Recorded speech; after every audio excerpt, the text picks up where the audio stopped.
The Everlasting Man by G K Chesterton. Book 1, Chapter 2. Professors and Prehistoric Men. Science is weak about these prehistoric things in a way that has hardly been noticed. The science whose modern marvels we all admire succeeds by incessantly adding to its data. In all practical inventions, in most natural discoveries, it can always increase evidence by experiment. But it cannot experiment in making men, or even in watching to see what the first men make. An inventor can advance step by step in the construction of an aeroplane, even if he is only experimenting with sticks and scraps of metal in his own backyard. But he cannot watch the missing link evolving in his own backyard. If he has made a mistake in his calculations, the aeroplane will correct it by crashing to the ground. But if he has made a mistake about the arboreal habitat of his ancestor, he cannot see his arboreal ancestor falling off the tree. He cannot keep a caveman like a cat in the backyard and watch him to see whether he really does practice cannibalism or carry off his mate on the principles of marriage by capture. He cannot keep a tribe of primitive men like a pack of hounds and notice how far they are influenced by the herd instinct. If he sees a particular bird behave in a particular way, he can get other birds and see if they behave in that way. But if he finds a skull or a scrap of a skull in the hollow of a hill, he cannot multiply it into a vision of the valley of dry bones. In dealing with a past that has almost entirely perished, he can only go by evidence and not by experiment. And there is hardly enough evidence to be even evidential.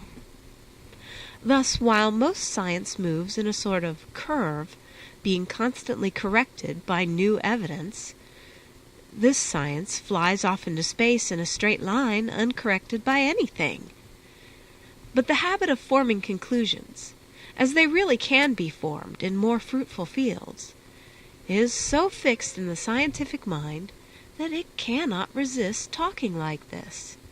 It talks about the idea suggested by one scrap of bone, as if it were something like the aeroplane, which is constructed at last out of whole scrap heaps of scraps of metal.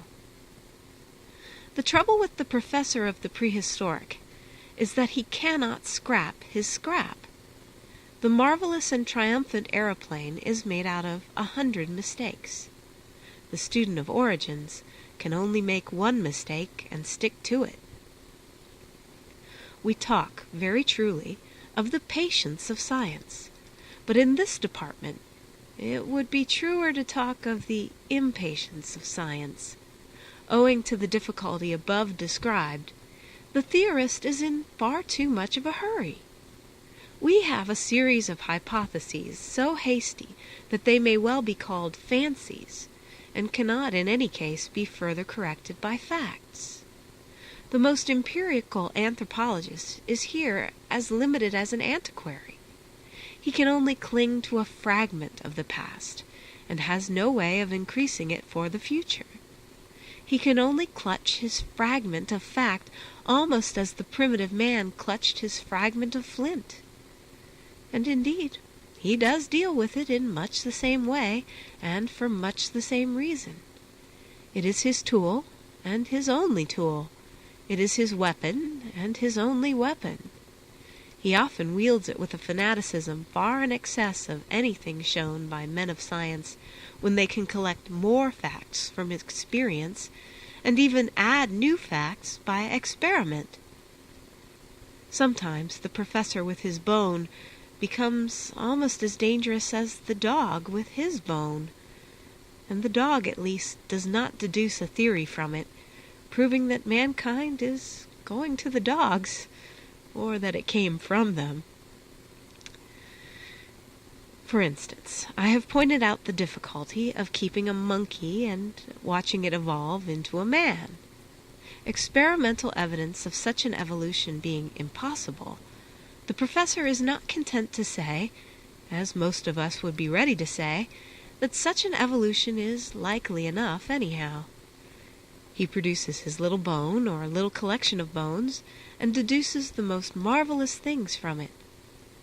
He found in Java a piece of a skull, seeming by its contour to be smaller than the human.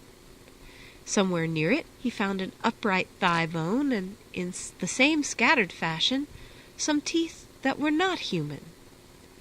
If they all form part of one creature, which is doubtful, our conception of the creature would be almost equally doubtful. But the effect on popular science was to produce a complete and even complex figure, finished down to the last details of hair and habits. He was given a name as if he were an ordinary historical character. People talked of Pithecanthropus as of Pitt or Fox or Napoleon. Popular histories published portraits of him, like the portraits of Charles I and George IV. A detailed drawing was reproduced, carefully shaded, to show that the very hairs of his head were all numbered. No uninformed person, looking at its carefully lined face and wistful eyes, would imagine for a moment that this was the portrait of a thigh bone or of a few teeth and a fragment of a cranium. In the same way, people talked about him as if he were an individual whose influence and character were familiar to us all. I just read a story in a magazine about Java, and how modern white inhabitants of that island are prevailed upon to misbehave themselves by the personal influence of poor old Pithecanthropus. That the modern inhabitants of Java misbehave themselves I can very readily believe, but I do not imagine that they need any encouragement from the discovery of a few highly doubtful bones. Anyway, those bones are far too few and fragmentary and dubious to fill up the whole of the vast void that does in reason and in reality lie between man and his bestial ancestors, if they were his ancestors. On the assumption of that evolutionary connection, a connection which I am not in the least concerned to deny, the really arresting and remarkable fact is the comparative absence of any such remains recording that connection at that point. The sincerity of Darwin readily admitted this, and that is how we came to use such a term as the missing link. But the dogmatism of Darwinians has been too strong for the agnosticism of Darwin, and men have insensibly fallen into turning this entirely negative term into a positive image. They talk of searching for the habits and habitat of the missing link, as if one were to talk of being on friendly terms with the gap in a narrative or the hole in an argument, of taking a walk with a non sequitur or dining with an undistributed middle. In this sketch, therefore, of man in his relation to certain religious and historical problems, I shall waste no further space on these speculations on the nature of man before he became man. His body may have been evolved from the brutes, but we know nothing of any such transition that throws the smallest light upon his soul as it has shown itself in history. Unfortunately, the same school of writers pursue the same style of reasoning when they come to the first real evidence about the first real men. Strictly speaking, of course, we know nothing about prehistoric man, for the simple reason that he was prehistoric. The history of prehistoric man is a very obvious contradiction in terms. It is the sort of unreason in which only rationalists are allowed to indulge. If a parson had casually observed that the flood was antediluvian, it is possible that he might be a little chaffed about his logic. If a bishop were to say that Adam was pre-Adamite, we might think it a little odd. But we are not supposed to notice such verbal trifles when skeptical historians talk of the part of history that is prehistoric. The truth is that they are using the terms historic and prehistoric without any clear test or definition in their minds.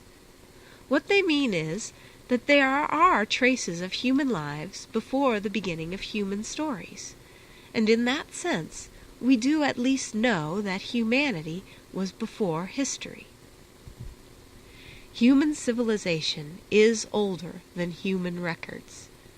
That is the sane way of stating our relations to these remote things. Humanity has left examples of its other arts earlier than the art of writing, or at least of any writing that we can read. But it is certain that the primitive arts were arts, and it is in every way probable that the primitive civilizations were civilizations. The man left a picture of the reindeer, but he did not leave a narrative of how he hunted the reindeer, and therefore what we say of him is hypothesis and not history. But the art he did practice was quite artistic. His drawing was quite intelligent, and there is no reason to doubt that his story of the hunt would be quite intelligent. Only, if it exists, it is not intelligible. In short, the prehistoric period need not mean the primitive period, in the sense of the barbaric or bestial period. It does not mean the time before civilization or the time before arts and crafts. It simply means the time before any connected narratives that we can read. This does indeed make all the practical difference between remembrance and forgetfulness. But it is perfectly possible that there were all sorts of forgotten forms of civilization, as well as all sorts of forgotten forms of barbarism. And in any case, everything indicated that many of these forgotten or half-forgotten social stages were much more civilized and much less barbaric than is vulgarly imagined today. But even about these unwritten histories of humanity, when humanity was quite certainly human, we can only conjecture with the greatest doubt and caution. And, unfortunately, doubt and caution are the last things commonly encouraged by the loose evolutionism of current culture. For that culture is full of curiosity, and the one thing that it cannot endure is the agony of agnosticism. It was in the Darwinian age that the word first became known and the thing first became impossible. It is necessary to say plainly that all this ignorance is simply covered by impudence. Statements are made so plainly and positively that men have hardly the moral courage to pause upon them and find that they are without support. The other day, a scientific summary of the state of a prehistoric tribe began confidently with the words, "They wore no clothes." Not one reader in 100 probably stopped to ask himself how we should come to know whether clothes had once been worn by people of whom everything has perished except a few chips of bone and stone. It was doubtless hoped that we should find a stone hat as well as a stone hatchet. It was evidently anticipated that we might discover an everlasting pair of trousers of the same substance as the everlasting rock.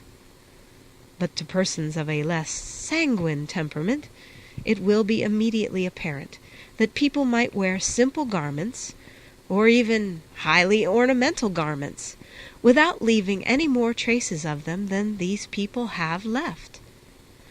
The plaiting of rushes and grasses, for instance, might have become more and more elaborate, without in the least becoming more eternal. One civilization might specialize in things that happen to be perishable, like weaving and embroidery, and not in things that happen to be more permanent, like architecture and sculpture.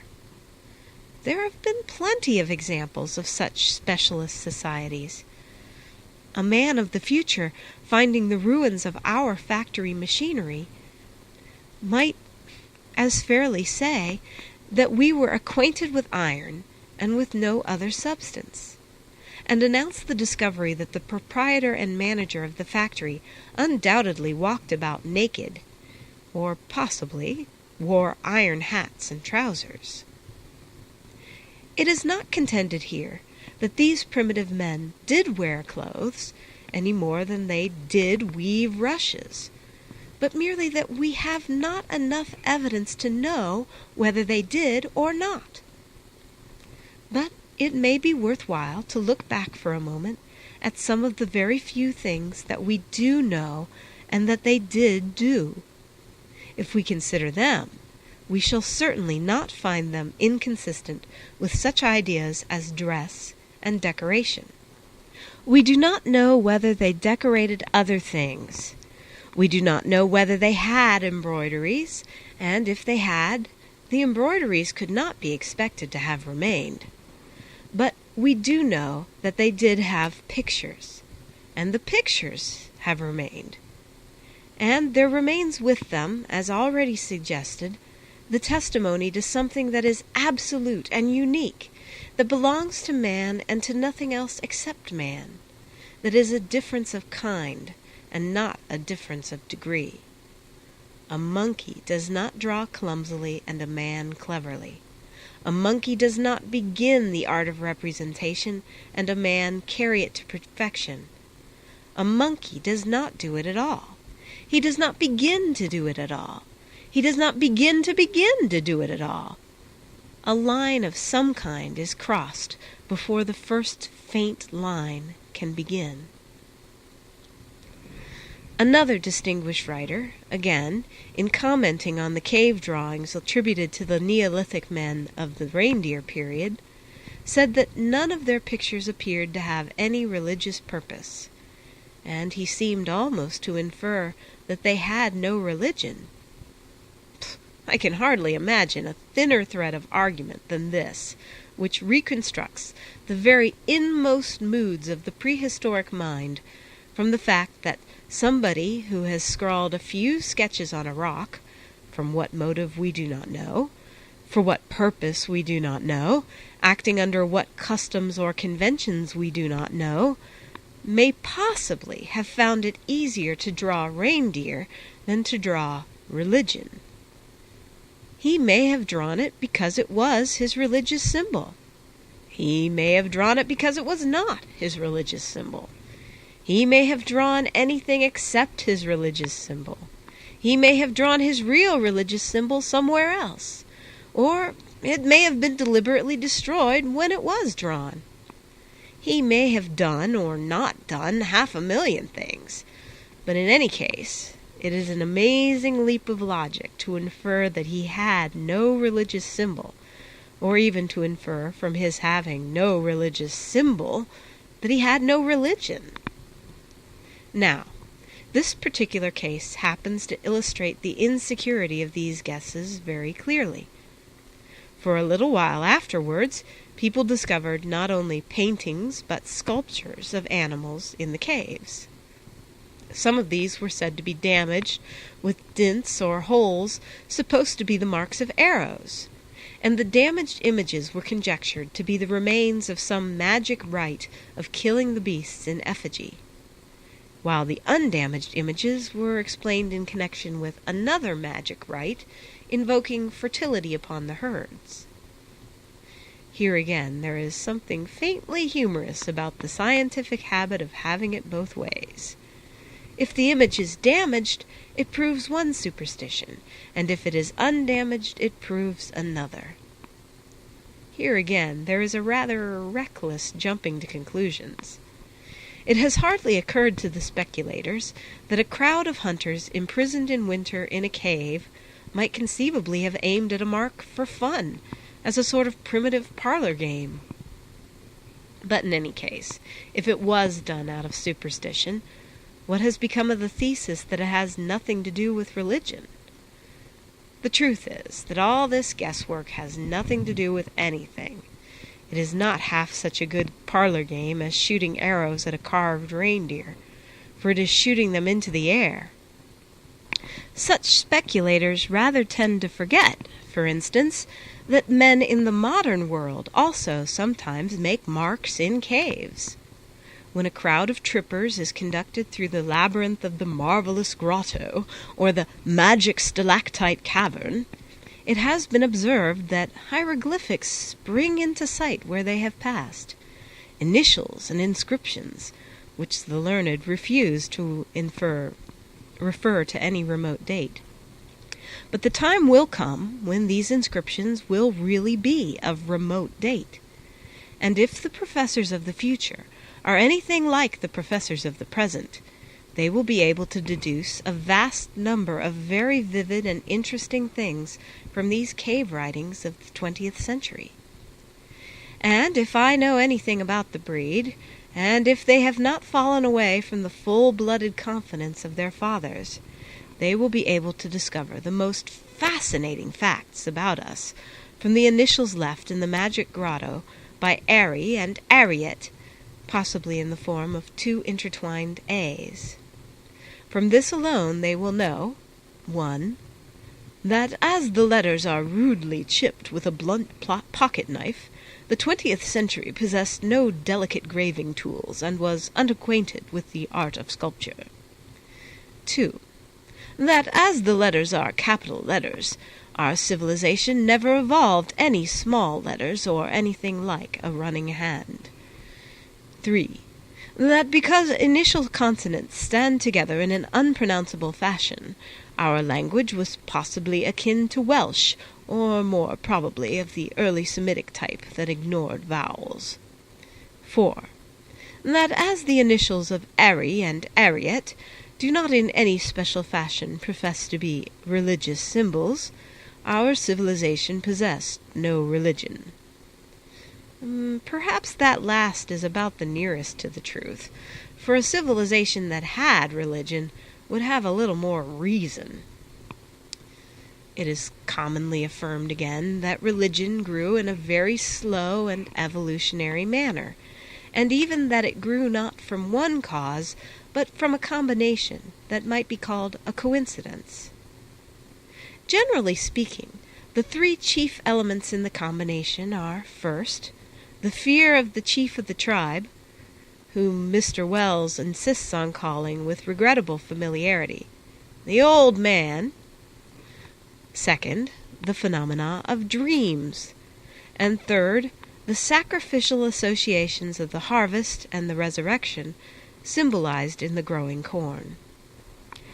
I may remark in passing that it seems to me very doubtful psychology to refer one living and single spirit to three dead and disconnected causes, if they were merely dead and disconnected causes. Suppose Mr. Wells, in one of his fascinating novels of the future, were to tell us that there would arise among men a new and as yet nameless passion, of which men will dream as they dream of first love, for which they will die as they die for a flag and a fatherland. I think we should be a little puzzled if he told us that this singular sentiment would be the combination of the habit of smoking woodbines, the increase of the income tax, and the pleasure of a motorist in exceeding the speed limit. We could not easily imagine this, because we could not imagine any connection between the three, or any common feeling that could include them all. Nor could anyone imagine any connection between corn and dreams and an old chief with a spear, unless there was already a common feeling to include them all. But if there was such a common feeling, it could only be the religious feeling, and these things could not be the beginnings of a religious feeling that existed already. I think anybody's common sense will tell him that it is far more likely that this sort of mystical sentiment did exist already, and that in the light of it, dreams and kings and cornfields could appear mystical then, as they can appear mystical now. For the plain truth is that all this is a trick of making things seem distant and dehumanized, merely by pretending not to understand things that we do understand. It is like saying that prehistoric men had an ugly and uncouth habit of opening their mouths wide at intervals and stuffing strange substances into them, as if we had never heard of eating. It is like saying that the terrible troglodytes of the Stone Age lifted alternate legs in rotation, as if we never heard of walking. If it were meant to touch the mystical nerve and awaken us to the wonder of walking and eating, it might be a legitimate fancy. As it is here intended to kill the mystical nerve and deaden us to the wonder of religion, it is irrational rubbish. It pretends to find something incomprehensible in the feelings that we all comprehend. Who does not find dreams mysterious and feel that they lie on the dark borderland of being? Who does not feel the death and resurrection of the growing things of the earth as something near to the secret of the universe?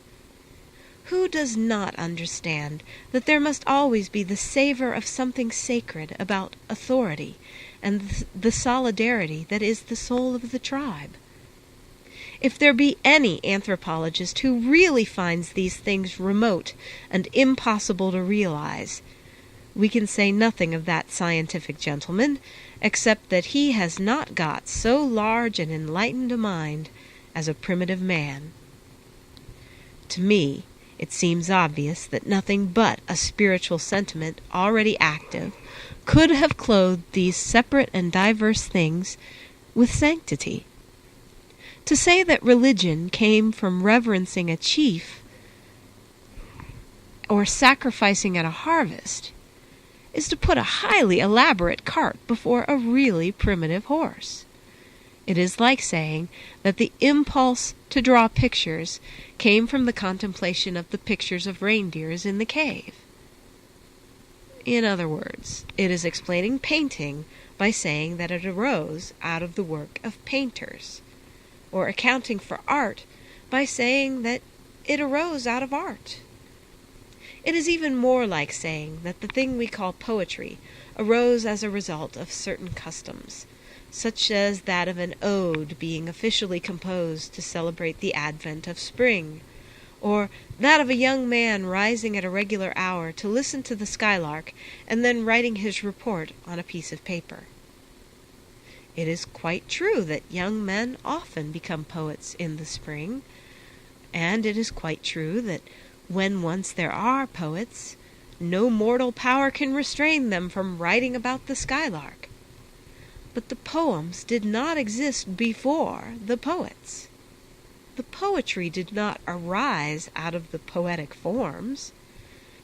In other words, it is hardly an adequate explanation of how a thing appeared for the first time to say it existed already.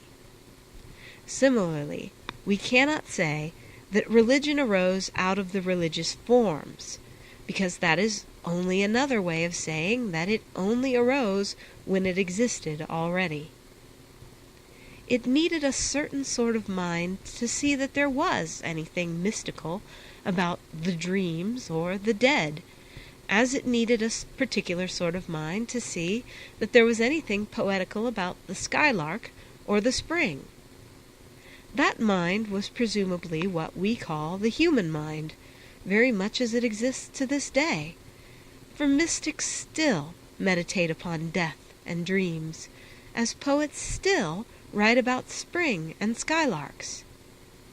But there is not the faintest hint to suggest that anything short of the human mind we know feels any of these mystical associations at all.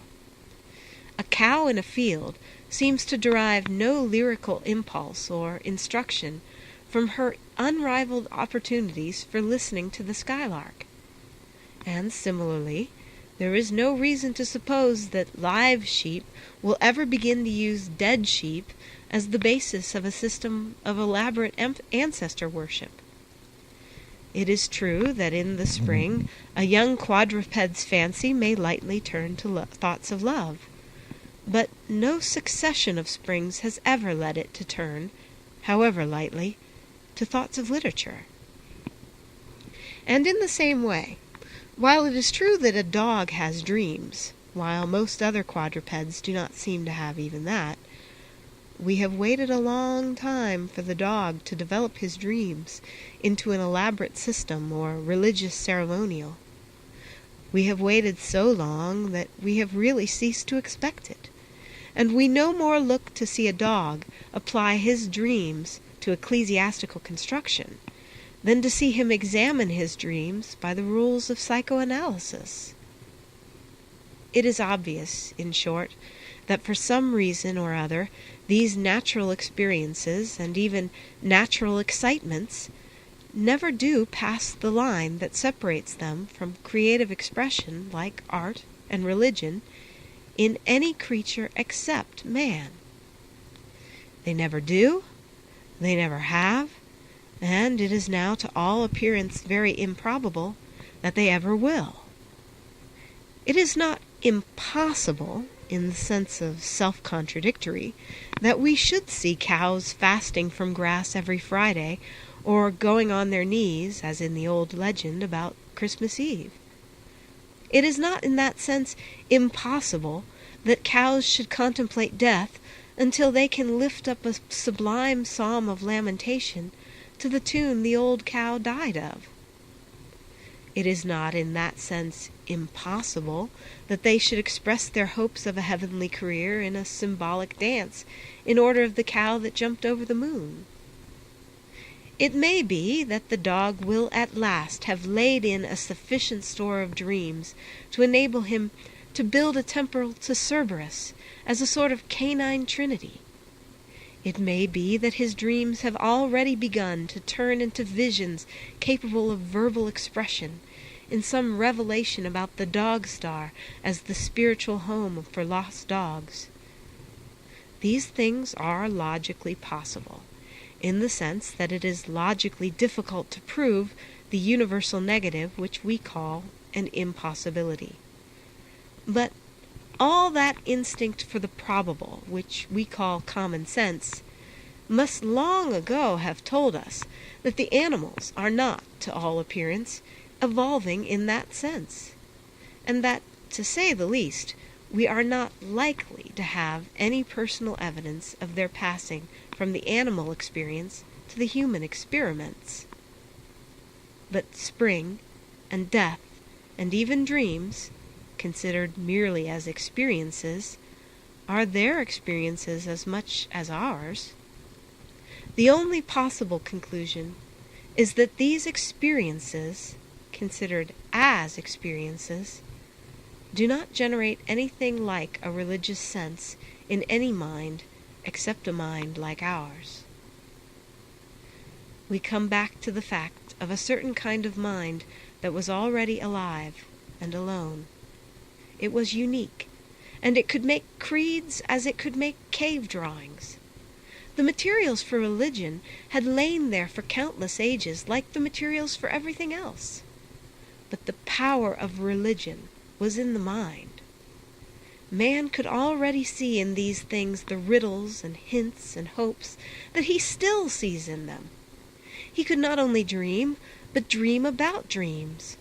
He could not only see the dead, but see the shadow of death, and was possessed with that mysterious mystification that forever finds death incredible.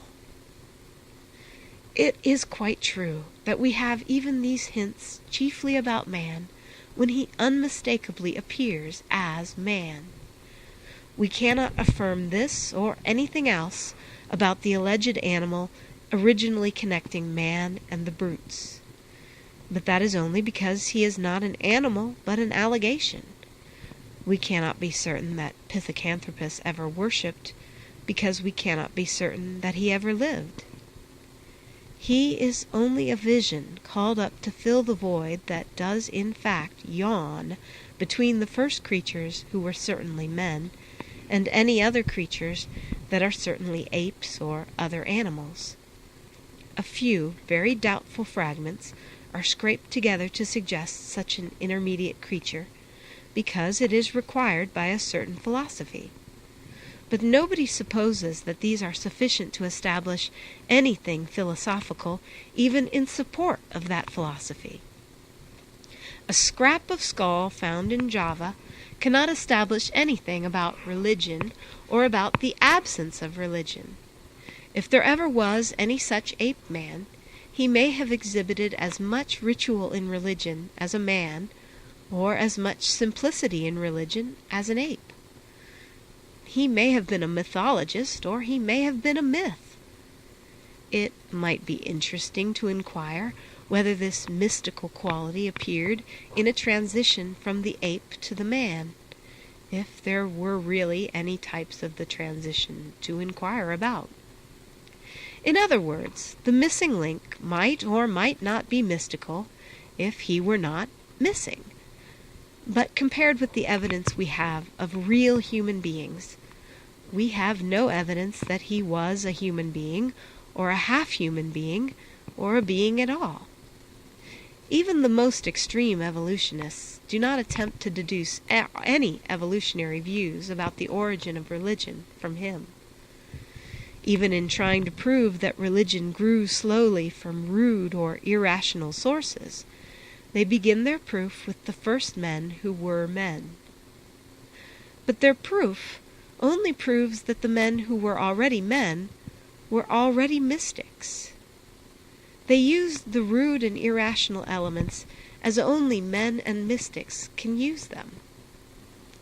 We come back once more to the simple truth that at some time too early for these critics to trace, a transition had occurred to which bones and stones cannot, in their nature, bear witness, and man became a living soul. Touching this matter of the origin of religion, the truth is that those who are thus trying to explain it are trying to explain it away. Subconsciously they feel that it looks less formidable when thus lengthened out into a gradual and almost invisible process. But in fact, this perspective entirely falsifies the reality of experience. They bring together two things that are totally different: the stray hints of evolutionary origins and the solid and self-evident block of humanity, and try to shift their standpoint till they see them in a single foreshortened line. But it is an optical illusion. Men do not, in fact, stand related to monkeys or missing links in any such chain as that in which men stand related to men. There may have been intermediate creatures whose faint traces can be found, here and there, in the huge gap. Of these beings, if they ever existed, it may be true that they were things very unlike men, or men very unlike ourselves. But of prehistoric men, such as those called the cave men or the reindeer men, it is not true in any sense whatever. Prehistoric men of that sort were things exactly like men, and men exceedingly like ourselves. They only happen to be men about whom we do not know much, for the simple reason that they have left no records or chronicles. But all that we do know about them makes them just as human and ordinary as men in a medieval manor or a Greek city. Looking from our human standpoint, up the long perspective of humanity, we simply recognize this thing as human.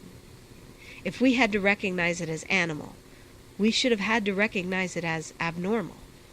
If we chose to look through the other end of the telescope, as I have done more than once in these speculations, if we chose to project the human figure forward out of an unhuman world, we could only say that one of the animals had obviously gone mad. But seeing the thing from the right end, or rather from the inside, we know it is sanity, and we know that these primitive men were sane. We hail a certain human Freemasonry wherever we see it, in savages, in foreigners, or in historical characters. For instance, all we can infer from primitive legend and all we know of barbaric life supports a certain moral and even mystical idea of which the commonest symbol is clothes. For clothes are very literally vestments, and a man wears them because he is a priest. It is true that even as an animal, he is here different from the animals. Nakedness is not nature to him. It is not his life, but rather his death, even in the vulgar sense of his death of cold. But clothes are worn for dignity, or decency, or decoration, where they are not in any way wanted for warmth. It would sometimes appear that they are valued for ornament before they are valued for use. It would almost always appear that they are felt to have some connection with decorum. Conventions of this sort vary a great deal with various times and places, and there are some who cannot get over this reflection, and for whom it seems a sufficient argument for letting all conventions slide. They never tire of repeating, with simple wonder, that dress is different in the Cannibal Islands and in Camden Town. They cannot get any further, and throw up the whole idea of decency in despair. They might as well say that because there have been hats of a good many different shapes, and some rather eccentric shapes, therefore hats do not matter, or do not exist. They would probably add that there is no such thing as sunstroke or going bald. Men have felt everywhere that certain norms were necessary to fence off and protect certain private things from contempt or coarse misunderstanding, and the keeping of those forms, whatever they were, made for dignity and mutual respect. The fact that they mostly refer, more or less remotely, to the relations of the sexes, illustrate the two facts that must be put at the very beginning of the record of the race. The first is the fact that original sin is really original, not merely in theology, but in history. It is a thing rooted in the origins.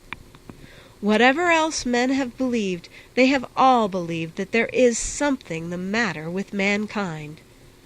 This sense of sin has made it impossible to be natural and have no clothes, just as it has made it impossible to be natural and have no laws. But above all, it is to be found in that other fact, which is the father and mother of all laws, as it is itself founded on a father and mother, the thing that is before all thrones and even all commonwealths. That fact is the family. Here again, we must keep the enormous proportions of a normal thing clear of various modifications and degrees and doubts more or less reasonable, like clouds clinging about a mountain.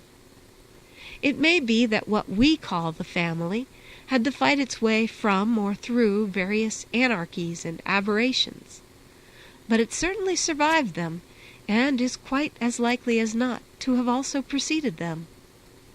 As we shall see in the case of communism and nomadism, more formless things could and did lie on the flank of societies that had taken a fixed form. But there is nothing to show that the form did not exist before the formlessness, and that the material called mankind has taken this form. For instance, of the rules revolving round sex, which were recently mentioned, none is more curious than the savage custom commonly called the couvade. That seems like a law out of topsy-turvydom, by which the father is treated as if he were the mother. In any case, it clearly involves the mystical sense of sex, but many have maintained that it is really a symbolic act by which the father accepts the responsibility of fatherhood. In that case, that grotesque antic is really a very solemn act, for it is the foundation of all we call the family and all we know as human society. Some groping in these dark beginnings have said that mankind was once under a matriarchy. I suppose that under a matriarchy it would not be called mankind, but womankind. But others have conjectured that what is called matriarchy was simply moral anarchy, in which the mother alone remained fixed because all the fathers were fugitive and irresponsible. Then came the moment when the man decided to guard and guide what he had created. So he became the head of the family, not as a bully with a big club, but rather as a respectable person trying to be a responsible person. Now, all that might be perfectly true, and might even have been the first family act, and it would still be true that man then, for the first time, acted like a man, and therefore, for the first time, became fully a man. But it might quite as well be true that the matriarchy, or moral anarchy, or whatever we call it, was only one of 100 social dissolutions or barbaric backslidings which may have occurred at intervals in prehistoric, as they certainly did in historic, times. A symbol like the Kuvad, if it really was such a symbol, may have commemorated the suppression of a heresy rather than the first rise of a religion. We cannot conclude with any certainty about these things, except in their big results in the building of mankind, but we can say in what style the bulk of it and the best of it is built. We can say that the family is the unit of the state, that it is the cell that makes up the formation. Round the family do indeed gather the sanctities that separate men from ants and bees. Decency is the curtain of that tent. Liberty is the wall of that city. Property is but the family farm. Honor is but the family flag. In the practical proportions of human history, we come back to that fundamental of the father and the mother and the child. It has been said already that if this story cannot start with religious assumptions, it must nonetheless start with some moral or metaphysical assumptions, or no sense can be made of the story of man. And this is a very good instance of that alternate necessity. If we are not of those who begin by invoking a divine Trinity, we must nonetheless invoke a human Trinity, and see that triangle repeated everywhere in the pattern of the world. For the highest event in history, to which all history looks forward and leads up, is only something that is at once the reversal and the renewal of that triangle. Or rather, it is the one triangle superimposed so as to intersect the other, making a sacred pentacle, of which, in a mightier sense than that of the magicians, the fiends are afraid. The Old Trinity was of father and mother and child, and is called the human family. The New is of child and mother and father, and has the name of the Holy Family. It is in no way altered, except in being entirely reversed, just as the world which is transformed was not in the least different, except in being turned upside down. End of chapter 2.